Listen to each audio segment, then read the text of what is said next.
जय हिंद दोस्तों। अगर आप क्लास 12th में और केमिस्ट्री का पेपर देने वाले हो ना, तो दोस्तों आज की इस वीडियो में हम संपूर्ण किताब दोस्तों जितने भी मोस्ट इंपॉर्टेंट क्वेश्चन है ना उसको कवर किए हैं। ठीक है। और दोस्तों ये ऐसे प्रश्न है ना जो हर साल आपकी बोर्ड परीक्षा में पूछे जाते हैं दोस्तों। ठीक है। तो वीडियो को आप लोग लास्ट तक देखो, आपका कंप्लीट रिवीजन करा देंगे दोस्तों, क्योंकि टोटल बुक के ना सबसे मोस्ट इंपॉर्टेंट और ऐसे प्रश्न हैं दोस्तों जो प्रीवियस ईयर ना बार बार पूछे जाते हैं, उसको बहुत ही आसान शब्दों में कवर किए हैं। तो चलिए बिना टाइम वेस्ट किए वीडियो को स्टार्ट करते हैं। ठीक है दोस्तों, हमारा पहला प्रश्न है नर्नेस्ट समीकरण को परिभाषित कीजिए दोस्तों। ठीक है। ये प्रश्न 2 नंबर में भी पूछेगा या फिर 3 नंबर में भी पूछ सकता है। ठीक है। तो चलिए देखते हैं नर्नेस्ट समीकरण क्या है, इसको परिभाषित करते हैं। ठीक है। तो जब किसी धातु की छड़ को उनके विलयन में डुबाकर रखा जाता है तो धातु की छड़ पर एक निश्चित विभव उत्पन्न हो जाता है दोस्तों। ठीक है। नर्नेस्ट जो वैज्ञानिक है नर्नेस्ट महोदय, इन्होंने इलेक्ट्रोड विभव पर धातु आयनों का सांद्रण एवं ताप का प्रभाव दर्शाने के लिए गणितीय व्यंजन दिया है, जिसे नर्नेस्ट समीकरण कहते हैं। ठीक है दोस्तों, समझ में आया ना? एकदम ध्यान से सुन लीजिए। नर्नेस्ट समीकरण क्या है? तो जब किसी धातु की छड़ को उनके विलयन में डुबाकर रखा जाता है तो धातु की छड़ पर एक निश्चित विभव उत्पन्न हो जाता है। नर्नेस्ट ने इलेक्ट्रोड विभव पर धातु आयनों का सांद्रण एवं ताप का प्रभाव दर्शाने के लिए गणितीय व्यंजन दिया, जिसे नर्नेस्ट समीकरण कहते हैं। ठीक है। तो चलिए दूसरा प्रश्न देखते हैं दोस्तों। ठीक है दोस्तों, काफ़ी सरल प्रश्न है और काफ़ी ज़्यादा इंपॉर्टेंट भी क्वेश्चन है। और दोस्तों हम एकदम सरल भाषा में, सरल से सरल भाषा में लिख के लाए हैं दोस्तों। ठीक है। रात भर दोस्तों लिखे हैं, एकदम अच्छे से सरल भाषा में करके लिखे हैं। ठीक है। काफ़ी मेहनत लगता है दोस्तों, रात भर जागते हैं तब जाके सुबह वीडियो अपलोड होता है और वीडियो आपको दे पाते हैं दोस्तों। तो प्लीज़ दोस्तों वीडियो को लास्ट तक देखा करो। ठीक है। तो देखते हैं दूसरा प्रश्न क्या है। फ्रैंकेल दोष से क्या तात्पर्य है? ठीक है। तो फ्रैंकेल दोष क्या होता है? आयनिक क्रिस्टल में धनायन जब अपना स्थान छोड़कर रिक्त स्थान में चला जाता है तो यह फ्रैंकेल दोष कहलाता है। ठीक है दोस्तों, कितना भी कमजोर से कमजोर बच्चा होगा ना दोस्तों, तो इसको पढ़ लेगा ना 2 बार तो उसको याद हो जाएगा। और फ्रैंकेल दोष पेपर में दोस्तों काफ़ी इंपॉर्टेंट माना गया है।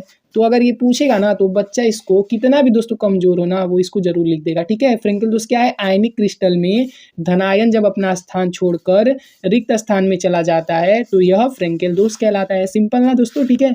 उसके बाद आता है साटकी दोष। ठीक है। साटकी दोष से क्या तात्पर्य है?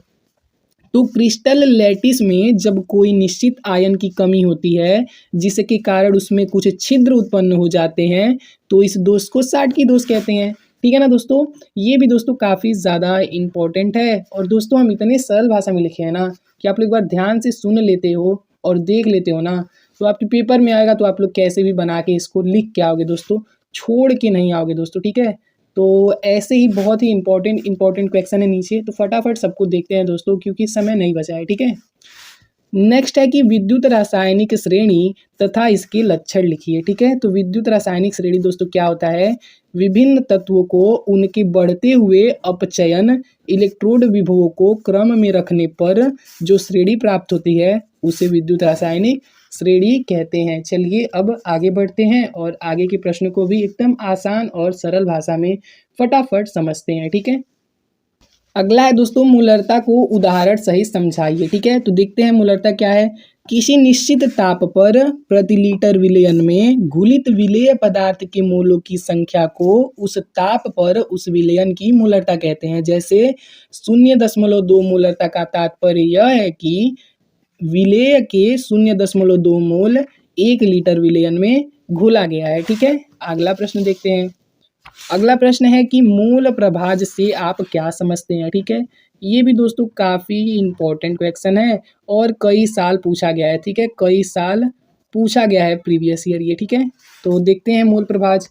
तो एक विलयन में किसी घटक विशेष का मोल प्रभाज, ठीक है, एक विलयन में किसी घटक विशेष का मोल प्रभाज उस घटक के मोलों की संख्या तथा विलयन में उपस्थित सभी घटकों के कुल मोलों की संख्या के अनुपात के बराबर होता है। ठीक है। मोल प्रभाज क्या होता है?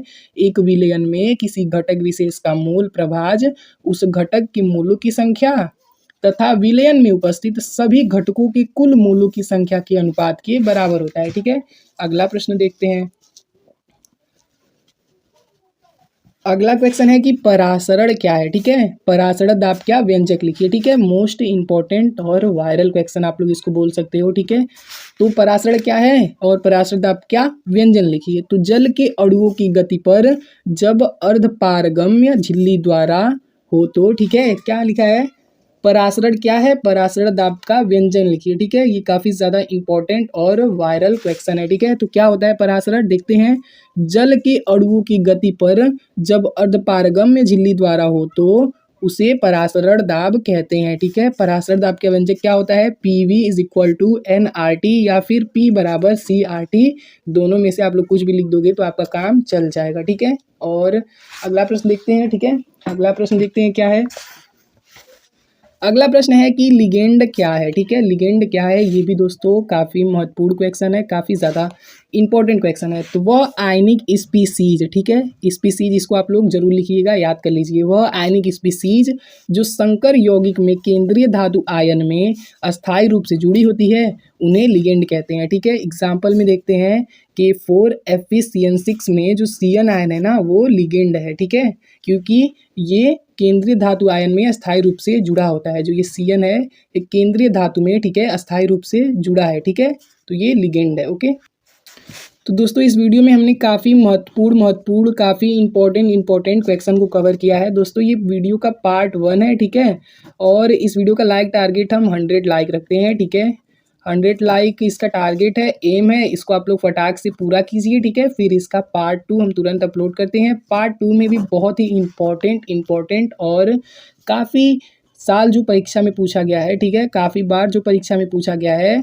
वो क्वेश्चन हम बनाए हैं। ठीक है, तो पार्ट 2 अगर आप लोग चाहते हो तो 100 लाइक कंप्लीट करो, हम पार्ट 2 तुरंत अपलोड कर देंगे। ठीक है, तो आई होप आप लोग 100 लाइक तुरंत पूरा कर देंगे। ठीक है, तो मिलते हैं पार्ट 2 में। Okay friends.